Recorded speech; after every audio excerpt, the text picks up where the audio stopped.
Mungkin sebagian besar dari kita yang saat ini memandang secara abu-abu tentang peristiwa di Suriah menjadi tercerahkan. Alhamdulillah kemarin saya diberikan kesempatan oleh Allah Ta'ala berada setahun di bumi Syam dan mengerjakan proyek-proyek kemanusiaan yang ada di sana. Saya ungkapkan agar kita jelas dalam memandang peristiwa Suriah ini tidak samar, karena banyak terdengar di telinga kami masyarakat yang menilai bahasanya di Suriah itu yang terjadi adalah peperangan saudara, peperangan perebutan kekuasaan, pembunuhan antara Islam dengan Islam, sehingga masyarakat jadi agak acuh dengan ada yang di Suriah ini. Padahal Bapak Ibu yang dirahmati oleh Allah Ta'ala, selama 5 tahun terakhir peristiwa Suriah ini, lebih dari 300.000 ahlus sunnah itu sudah gugur. 300.000 ahlus sunnah dalam 5 tahun ini sudah gugur dibunuh oleh Syiah Nusairiyah dan bala tentaranya. 300.000 bukan angka yang kecil. Bahkan angka ini jauh lebih banyak berlipat-lipat daripada apa yang terjadi di Palestina. Bukan berarti kita mengecilkan darah kaum muslimin. Palestina yang sekian puluh tahun dijajah oleh Yahudi, korbannya belum mencapai 100.000 jiwa.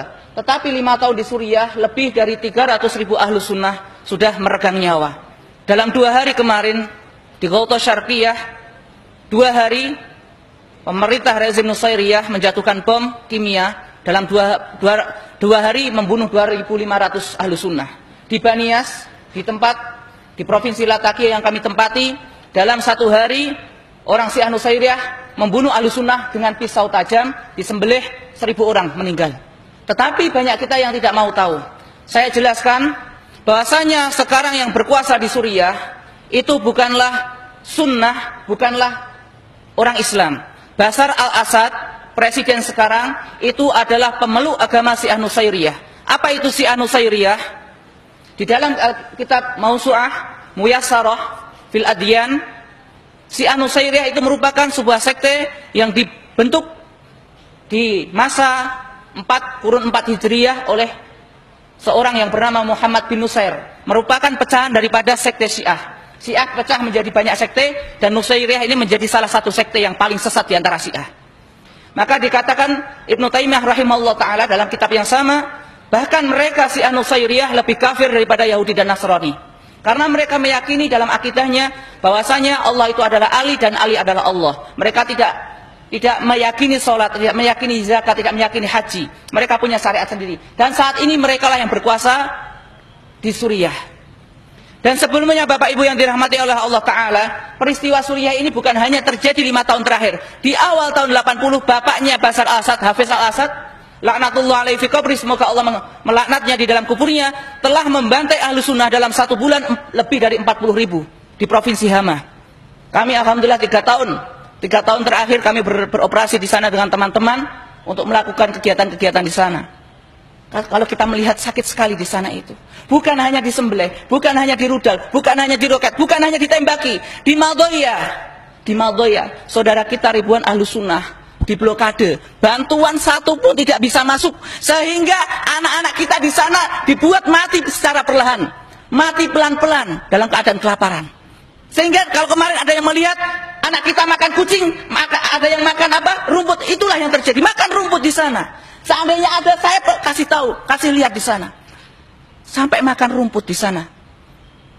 Dan kita tidak mau tahu. Inilah Syam yang dijanjikan oleh Allah Ta'ala.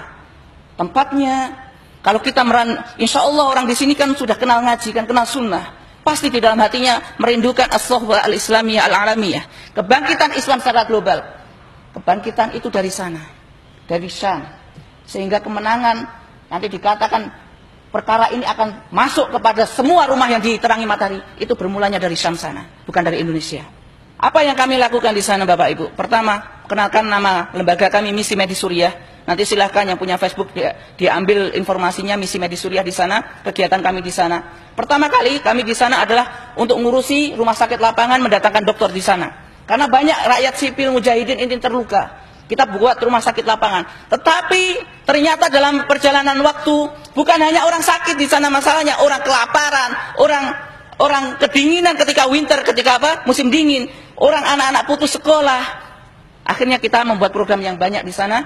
Alhamdulillah hingga detik ini kurang lebih 30 miliar sudah kami salurkan di sana dari lembaga kami.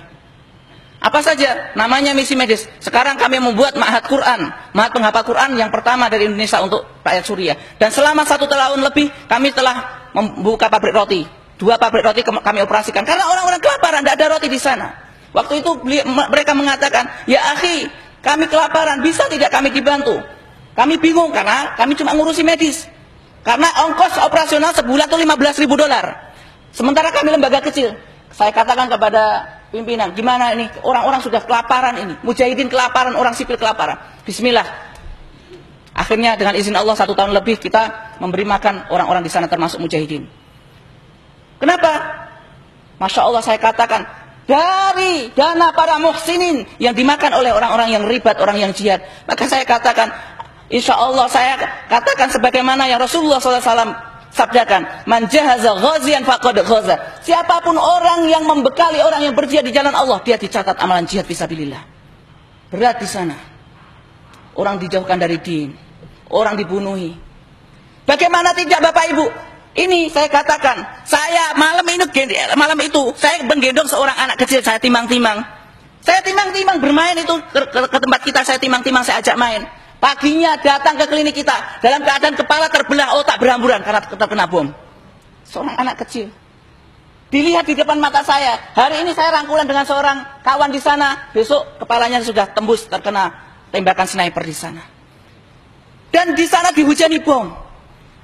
Seandainya tahu bom itu seperti apa, masjid ini 2 atau 3 lantai, 1 bom itu cukup untuk menghancurkan sampai ke basement, lantai bawah. Sementara waktu itu Ramadan, saya hitung. Dalam 1 bulan, kurang lebih 650 bom dijatuhkan ke tempat kami. Di Halab, di kota Aleppo, 1 hari 100, kalikan 1 bulan, 3.000 bom. 1 bom menghancurkan 3 lantai sampai ke basement. Itu yang terjadi sampai saat ini. Dan mereka sekarang apa? Dibantu oleh kaum Majusi dari Syiah Iran.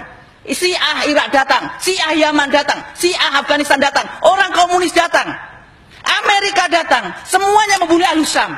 Dan kita di sini mengatakan tidak ada apa-apa terjadi di sana. Saya katakan, kenapa kita harus membantu? Saya berikan alasan, saya berikan cerita. Demi Allah, wahai ummahat, para bapak-bapak ataupun kakak-kakak di sini punya murid, ceritakan kepada mereka. Kenapa kita harus membantu Ahlus Syam? Saya datang ke sebuah masjid. Waktu itu kita ingin membenahi sound system di sana. Dari balik masjid ada suara anak-anak mengaji. Anak-anak mengaji. Saya tanya sama seorang ikhwan di sana, Afan akhi itu siapa? Anak-anak sedang mengaji. Ikhwan ini kemudian menyambung cerita, ya akhi, antum tahu? Kamu tahu siapa yang ngajar anak-anak itu? Afan anak nggak tahu. Itu seorang ummahat, seorang ibu yang suaminya di awal medan jihad syahid. Dan kemarin baru saja anaknya usia 14 tahun berangkat ke medan jihad.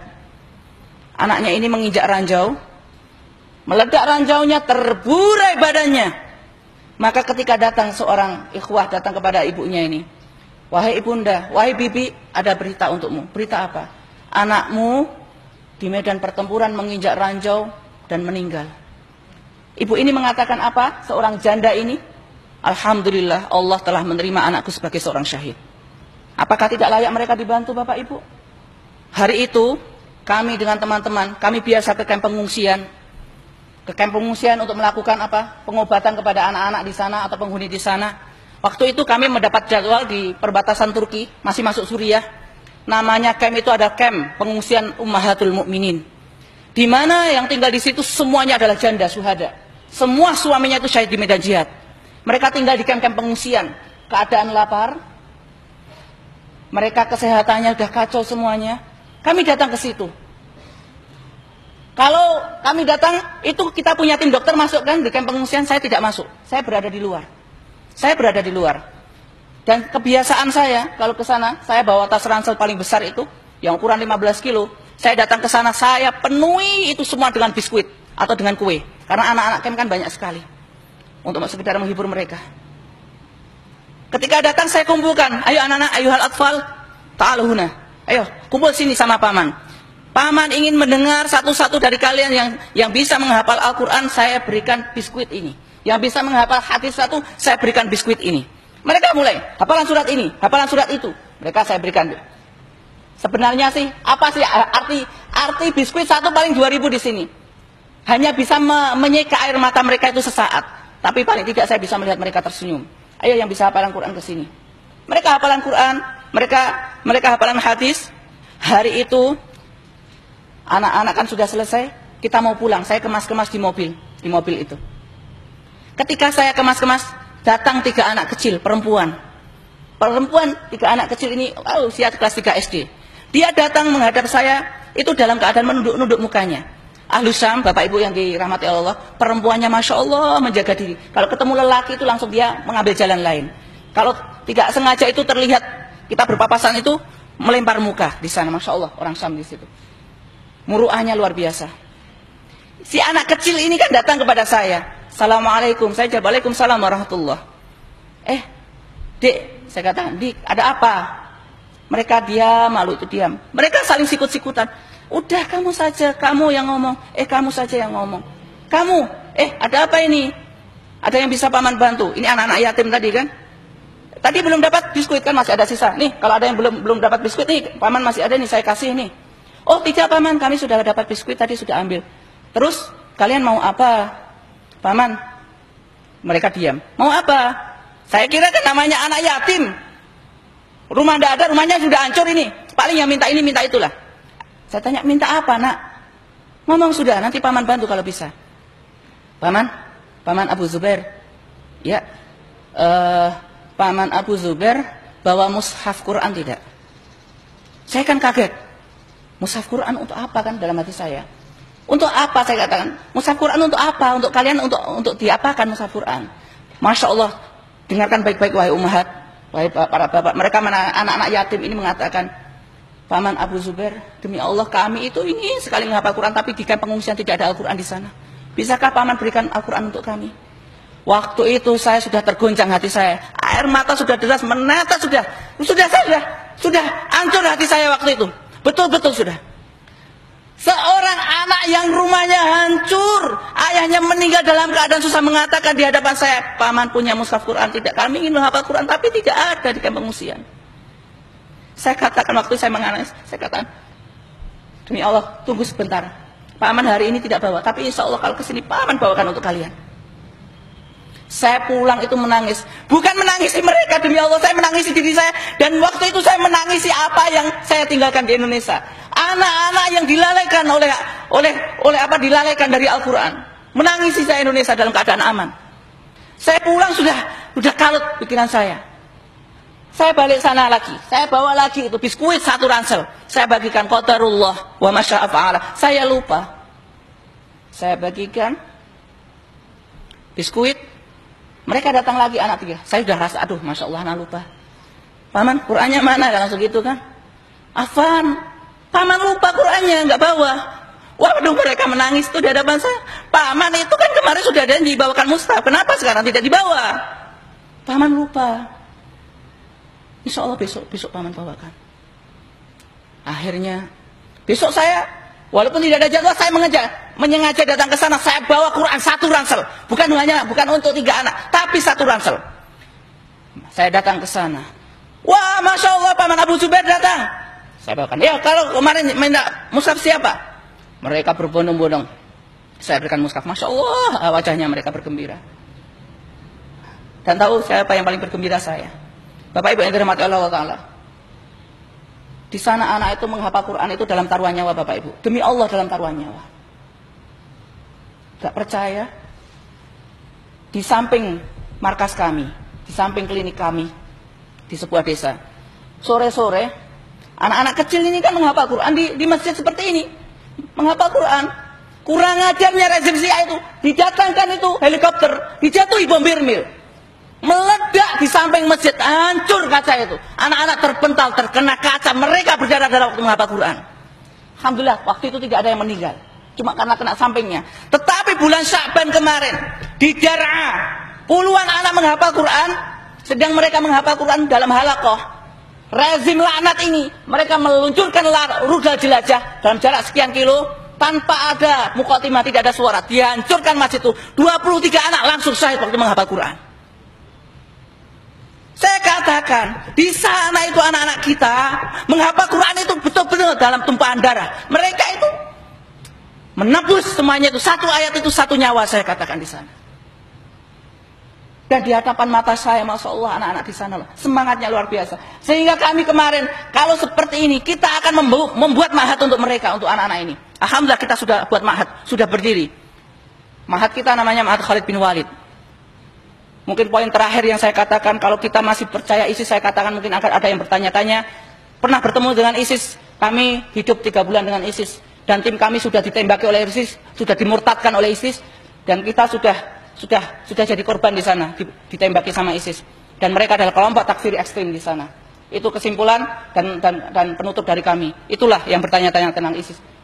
Wallahu taala a'lam bishawab. Aku qouli hadza astaghfirullah innahu wal ghafurur rahim. Silakan untuk informasi lanjut di Misi Medis Suriah, semua tentang kegiatan kami ada di sana semuanya.